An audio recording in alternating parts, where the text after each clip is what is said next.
Good morning, everyone. Welcome to our PC4 lecture. We are in we entered the fourth chapter in our course, which is about the molecular quantum mechanical theories, right? And we started yesterday a discussion of the first sub-chapter on electron density. Let me scroll down here. So we first defined the electron density in terms of this probability here, right, according to Born's rule. And then we integrated out all degrees of freedom except for one.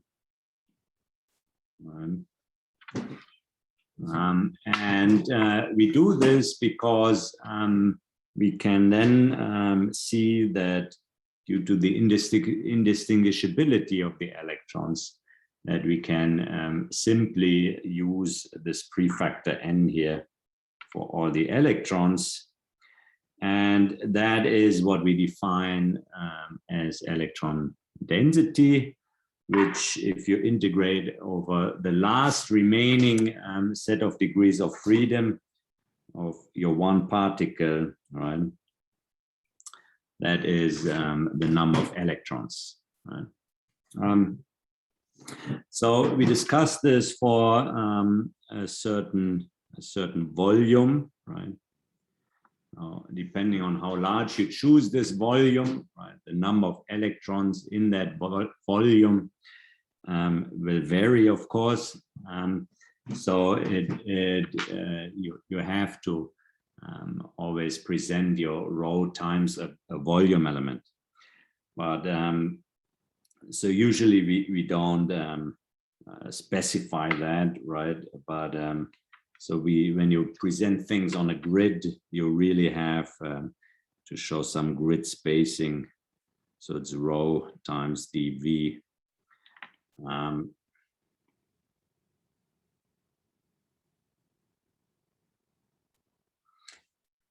We then discussed that this is an experimental observable, right? So similar to let's say heats of formation, which you can measure in a calorimeter, or a spectrum of a compound, you can also measure the electron density. And we've listed here X-rays, we've listed atomic force microscopy, scanning tunneling microscopy, and transmission electron microscopy. So these are very well-established tools, and there's no doubt there should be no doubt in your mind that this is as real as any other measurement. Now, how can we calculate rho from theory, right? Ideally such that it would compare well to experiment. One of the common assumptions is molecular orbital theory. And so if you have a bunch of orbitals, each one occupied with a certain number of electrons or populated, then you can sum up the orbital densities, and that should give you the electron density, right? So that's what we have seen here. And we have also given an illustration of how this might look like for an atom, right? So this could be your core electrons, and then your shell electrons. And this is quite easy to it's quite intuitive to understand this. We then proceeded to discuss the fundamental role of the electron density for quantum mechanics by virtue of the Hohenberg-Kohn theorem. We have discussed the proof for doing this. So you presume the opposite of what you want to show, and we could see that this leads to conflicting absurd results. The inequality here, the wrong inequality, right? The absurd inequality is shown here in this box.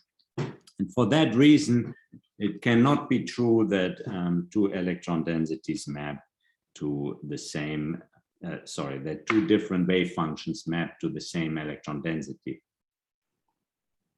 And hence, for every wave function, you can get a different electron density.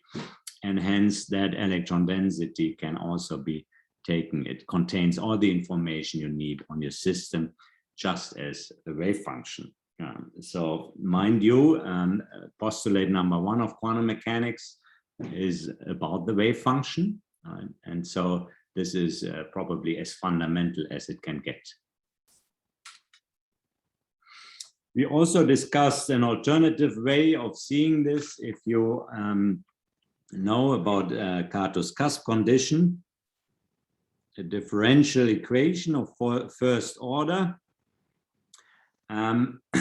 you can infer from the electron density not only the location of the atoms, that is everywhere where you have a cusp, but also the nuclear charge. And hence, you can reconstruct the external potential, which, apart from the number of electrons, defines your Hamiltonian.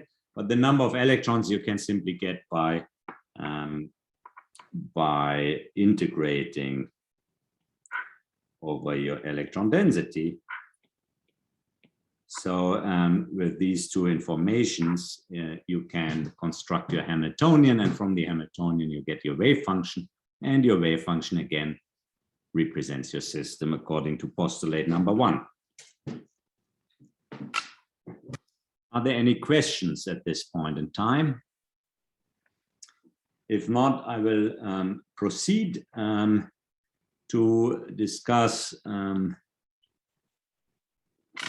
first sort of picture we have on a chemical bond in this course. Okay, so how does a chemical bond look like? Or let's say rho of a chemical bond.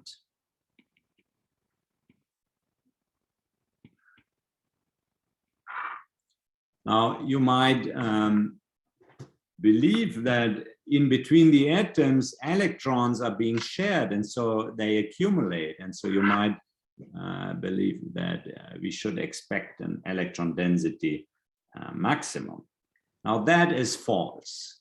Okay, there's no electron density maximum in between the atoms of a bond if we take something like, let's say, HF.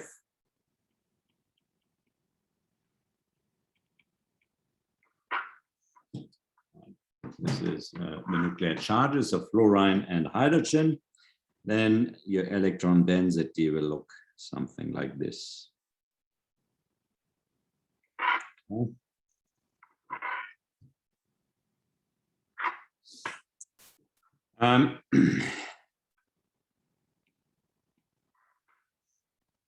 So what you would observe is a minimum.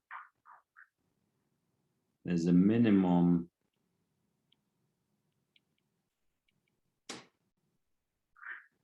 of rho in the direction of the distance vector. Right?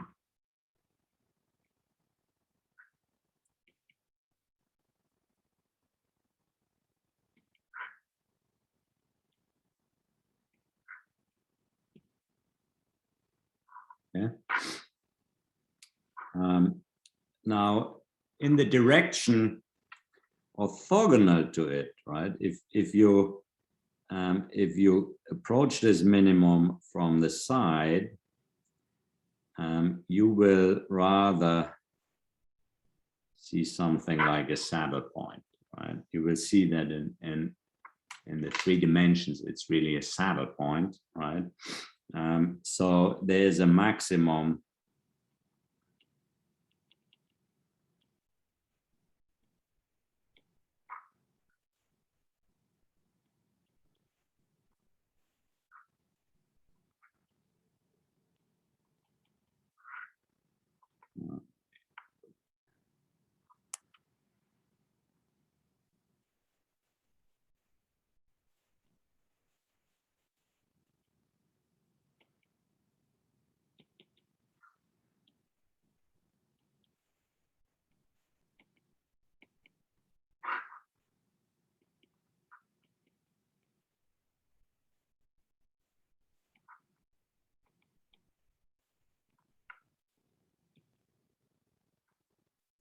okay. So this sort of picture holds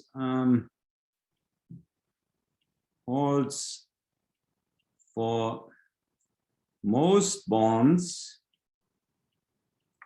but not for all.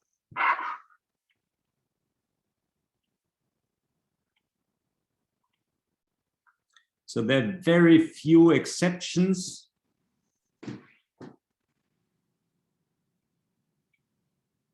Very few exceptions. For example, in the lithium dimer, there's a very small maximum in the middle of the bond.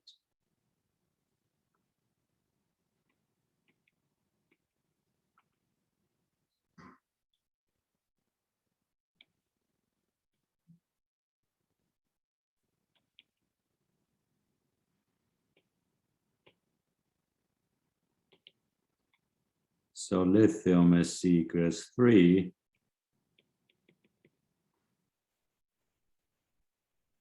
And so symmetric, so the bond midpoint is exactly in between the two. And in between here, there's a very small maximum. It's a very small maximum. It's due to a correlation effect for which you need very sophisticated quantum chemistry methods. So within molecular orbital theory, you will never see this minimum, okay? So this was discovered only recently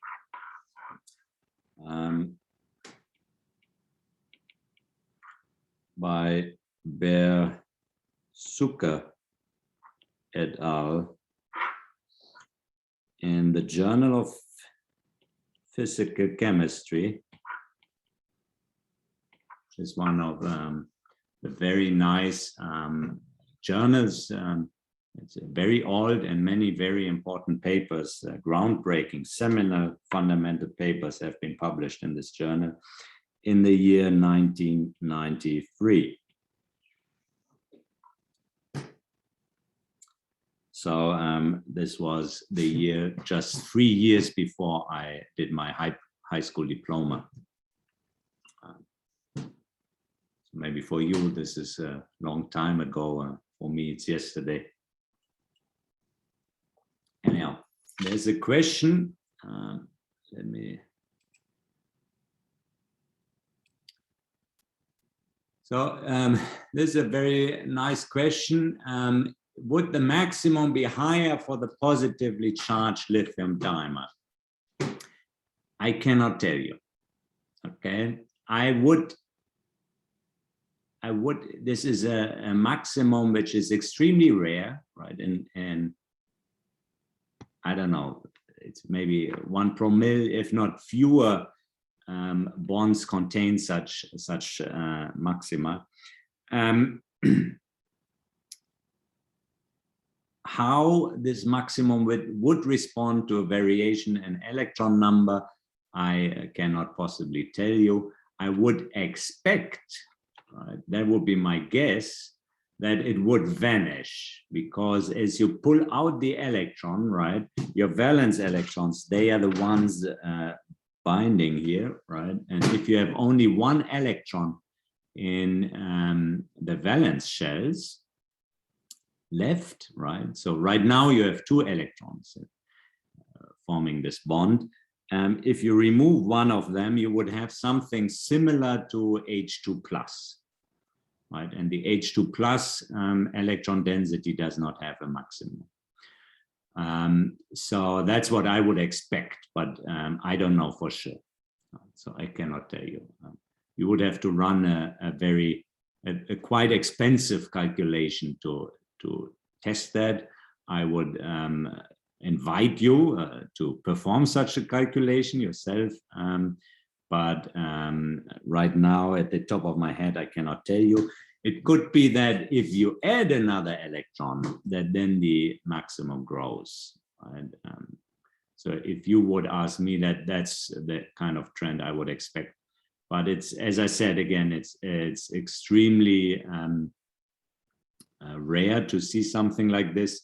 But I don't think that at a very high level of theory, all diatomic bonds have already been screened to check for such maxima. Right? This would be an interesting research question. What percentage of all diatomic bonds actually exhibit such maxima? We don't know that. Right? So it's part of a university education to also get an idea of how little we actually know. And here we go. Right? You see, we know very little about this.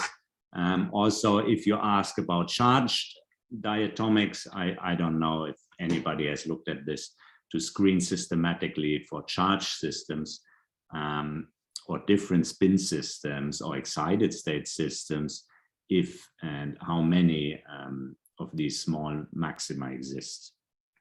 So our understanding at a very high level, right, at a very accurate level of the chemical bond is still quite limited. Now, you might have this picture in your mind that a chemical bond. So what about this kind of picture? You have an atom here and an atom here, and they share terrible drawing, and they share some electrons. What is this? Right? You might have seen something like this. Now, this could be something like an overlap integral, right? Or the overlap, the overlap of 2 functions resulting, if you integrate it, this would be the overlap integral. So this would be the if you have a function I sitting on, let's say you have some function here and some function here, right? And then they overlap. So this is not drawn at scale, but you could imagine, if I drew this at scale, that this went up here and this comes down here. And this goes up here and comes down here. And now you have this, the product of these functions where they overlap. So this is Fi, this is Fj. And so the electrons do overlap, right? And if you plot that overlap, it certainly looks like a maximum. Right? But that is not the electron density, right? This overlap is not rho. It's not an observable, something you just project around. Right? So in some sense, it's not fishy, but it's more arbitrary, right? You can calculate all sorts of overlaps with all sorts of basis functions, but that is not what the electron density is.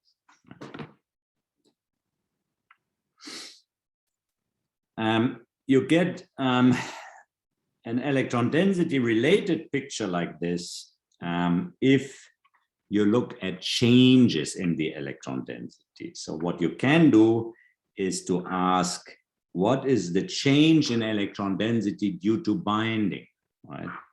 So for delta rho,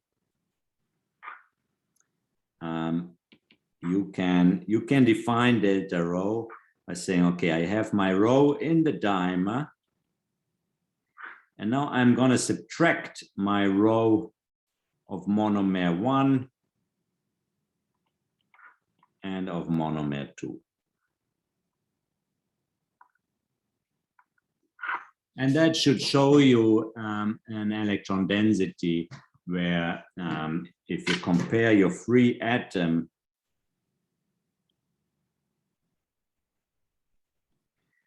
to the atom in the bond, let's draw this at red, some electron density got shifted towards the bond, right? So you have fewer electron density here and more here. And so if you plot the difference now, you will see something where you start out of at 0, but then you're negative, then you become 0, and then you grow your electron density, right? So it should look something like that.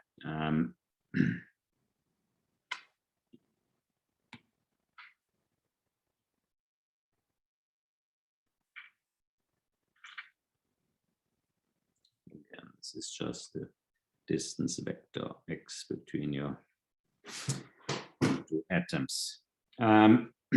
So this is what you could expect that goes in the direction of what you might have expected before joining this lecture. Are there any questions, any further questions so far? If that's not the case, let's still consider the question, and that relates also to the question which was just asked. What happens if we change number of electrons, right? Any redox process, right? Any electrochemistry you do involves changes of number of electrons. Ionic bonding, charge transfer situations, all these situations vary locally the number of electrons. And so it is a very natural question to ask what happens then. And this is, of course, intimately related to the concept of electronegativity.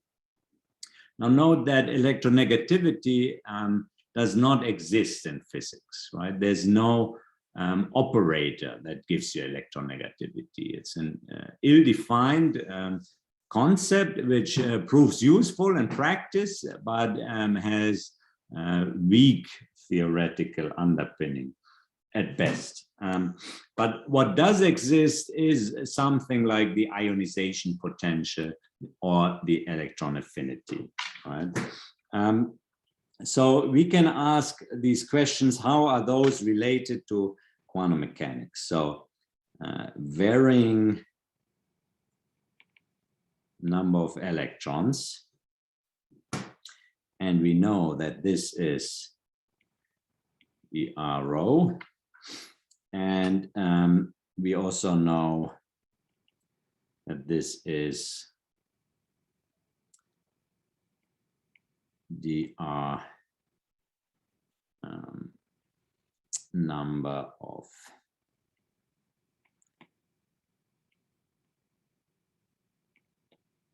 orbital densities. And so you can see that I can pull my integral into my spin densities, my orbital densities, and these will be 1. And so this is the number of the sum over all my occupation numbers, right?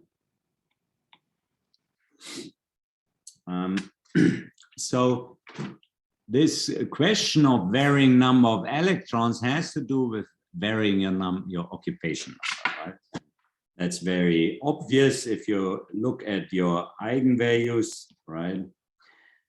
You fill due to the Aufbau principle, you fill up your levels with the corresponding number of electrons. So if you vary the number of electrons,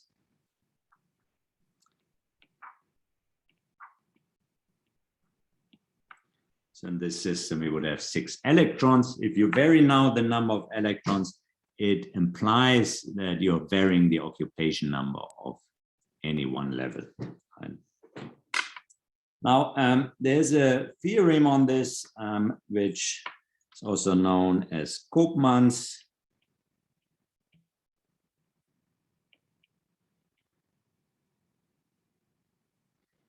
And so this dates back from 1934, and it basically says that your epsilon HOMO, the HOMO eigenvalue, is the ionization potential, which is the energy for any electrons minus the energy of any minus one electron. So you're removing one electron. So you're shrinking this NJ, right?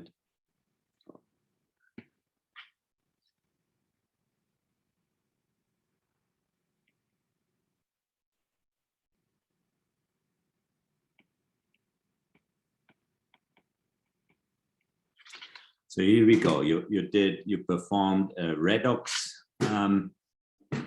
process, right? We don't care how you remove that electron. You could shoot it out with a photon. You can apply some voltage, some field, which overcomes the photoelectric effect, right? So the work necessary to remove it, and out you go. These are the two configurations, right? So this would give an energy, and this would give the other energy. You subtract the difference and you get the ionization potential. And Koopman's theorem tells you now that this property is also given. So this is how the ionization potential is defined on the right, and on the left you have the proposition by Koopman. Now, if you do something like this, right, you could have for E and E, and now we have some geometry space.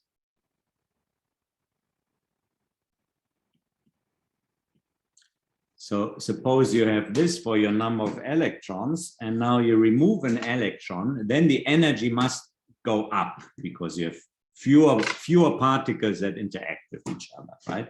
So then you have some new potential energy. This is E and E minus 1 now, right? So your cationic system. And we can now see that your minimum in the geometry for the neutral one is not necessarily where the minimum, the geometry of your cationic system would be. Now, this energy difference is what we call the vertical ionization potential, okay? So this is, strictly speaking, only the vertical ionization potential, for which this is the HOMO eigenvalue. Now, this means basically that your external potential remains constant. You didn't change nuclear charge or coordinates, and only changing number of electrons, that's what your HOMO is. So this energy happens at the same geometry, right? These are the same. If you're considering this ionization potential, then we are talking about the adiabatic ionization potential, okay?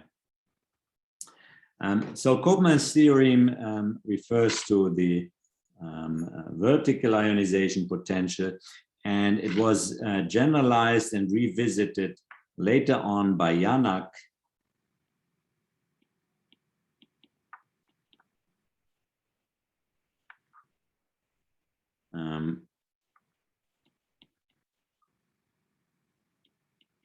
which was published in 1978, who could show that within Hartree-Fock theory, so at an approximate but already decent level of theory, hopefully we will still discuss this in this semester, the derivative of your energy with respect to the occupation number of some level J will be equal the eigenvalue of that level, right? So what you would have here typically would be something like eigenvalue 1, eigenvalue 2, eigenvalue 3, eigenvalue 4, right? And what this theorem tells you is extremely interesting, right? That your eigenvalue corresponds simply to that first order derivative. And then if you compare this to Koopman and you set J, the index J, to correspond to your HOMO eigenvalue, you see that apparently the entire change in the energy due to removal of an electron can be given by one first order derivative.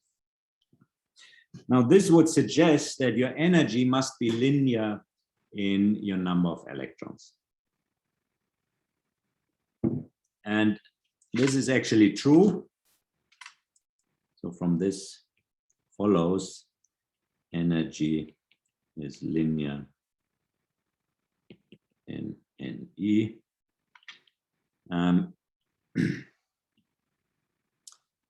So Janak's theorem only holds, strictly speaking, within a lower level of theory, right? So for the more accurate methods, the theorem is only approximately true. I should put an approximate symbol here, we can, but for the HOMO eigenvalue, this equality is actually exact. So the generalization to other levels, other MO levels, is not true per se. One of the reasons is that the very idea of a molecular orbital is already an approximation, right? So in the full many-body Schrödinger equation, you don't have single orbitals, right? All electrons are in the same wave function. And so the Janak's theorem doesn't even make sense anymore. But how does the energy then look like as a function of number of electrons? And so here you would have the case, let's say, where your charge, or let me plot it like this. I put Q here, right? So this is the charge, and the neutral case is here. And then you add an electron, right? Then we go to the left, to the right.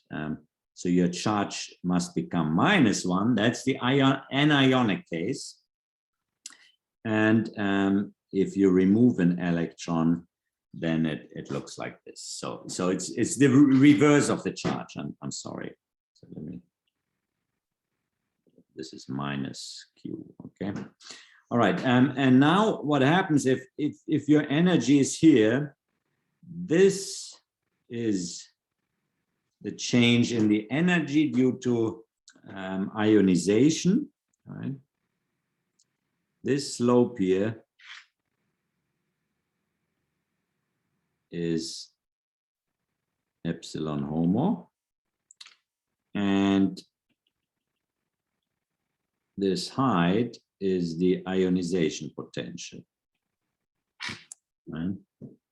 And because it's a linear function, you can basically Taylor expand this to first order, and then you see there's only the derivative. And so this ionization potential equals the HOMO eigenvalue.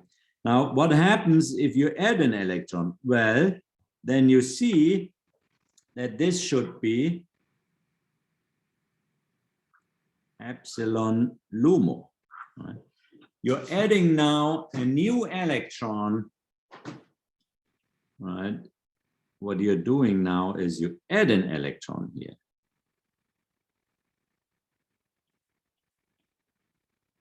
So now you have, move this. Now you have one electron here, 2, 2, 2. So this is the anionic case, and this is the cationic case. That's the charge neutral case, right? So now you're adding on a new eigenvalue, and that slope, that eigenvalue is different from your HOMO. So your slope, as you populate that new level, your slope in the energy must be different. And that's what the epsilon LUMO tells you. And that energy difference here is known as the electron affinity,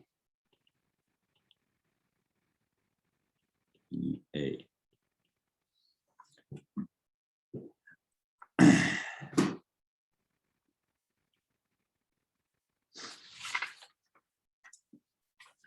Now, the fact that when you consider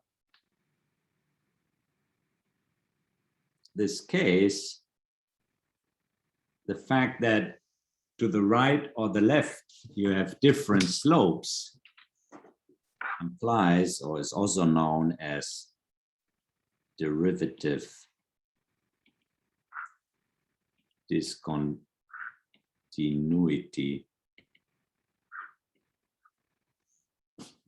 And this was proven to be exactly true for within density functional theory. So using the concept of the electron density in the 80s.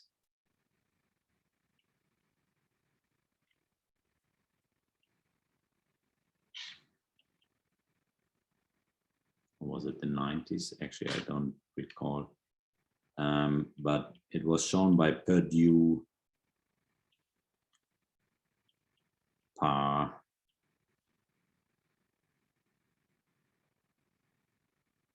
and Baldatz.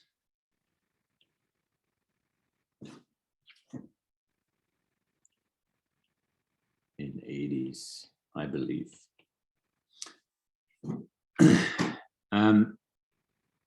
So this means that this is easy to understand intuitively from Janak's theorem, but Janak's theorem holds only approximately.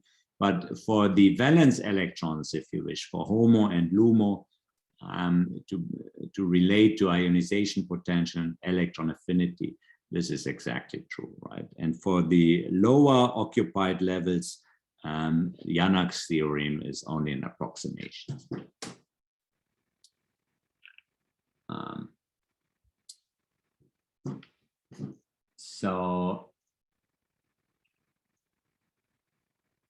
So sorry, I just realized there were some questions 10 minutes ago. Epsilon Ho is the HOMO eigenvalue. I'm sorry. Yes, Moss answered this. Highest occupied is the lowest unoccupied MO eigenvalues.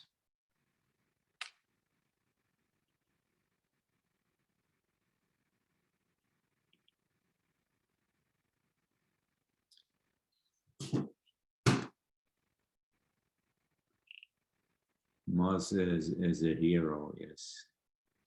All right. I'm sorry, I think I do have a question. Yes, please. Could you just go a little bit further up where you explained delta rho, where delta dimer minus delta monomer 1 and minus Yes. rho monomer 2 gave this red line. Mm-hmm. How can you explain this again? What is left if you subtract the monomer 1 and 2? Okay, yeah, I'm sorry. I didn't subtract, I didn't add the second atom. So for the full picture, right, you would have the second atom here, right? So this would be the free monomer 1. Right? And then you have the same here, monomer 2.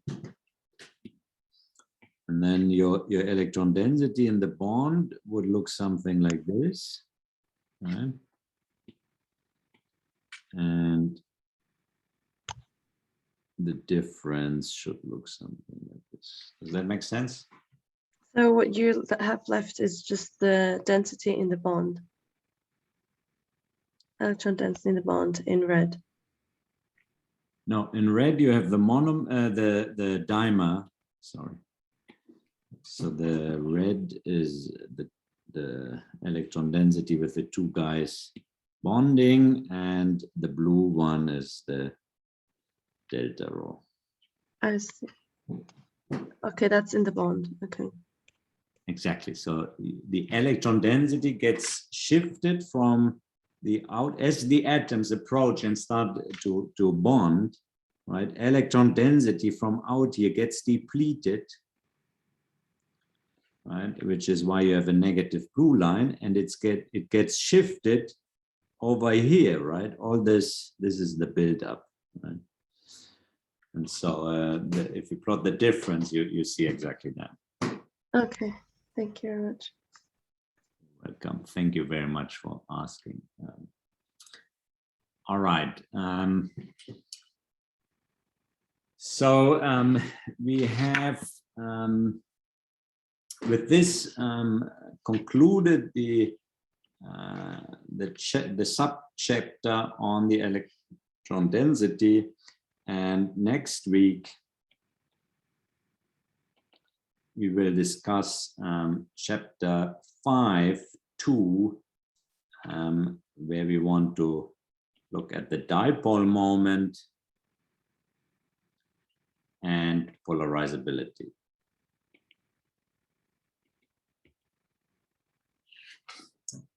Also, these concepts, which are extremely important for you to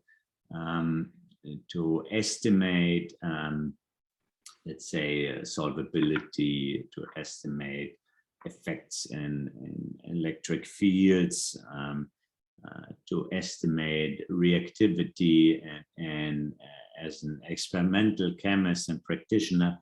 Also, these concepts can be or are founded in quantum mechanics, and we will show you how you can create that link, how you can see that link. All right. Okay, it's 1 minute before the hour, so I have seen another question. The adiabatic ionization potential, very good. This was this question. The adiabatic ionization potential is the energy difference between your neutral and your cationic system. So after removal of the electrons, but the cationic system is in its equilibrium, right? So you have the difference between this energy and this energy. So the adiabatic IP is always smaller than the vertical one, because you will you basically gain the relaxation energy in your cationic state. Right?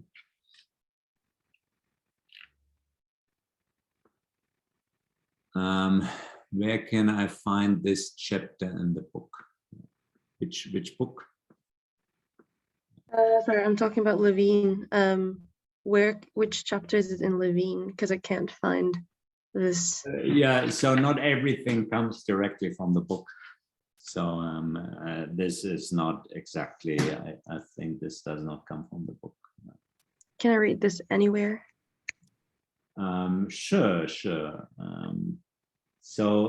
Actually, the best thing, so these theorems, many of them you will find Wikipedia entries with references to the papers. So that should be a good starting point. Then I believe I also gave some other literature references in the beginning of the lecture, so you could also have a look there. Okay, thank you.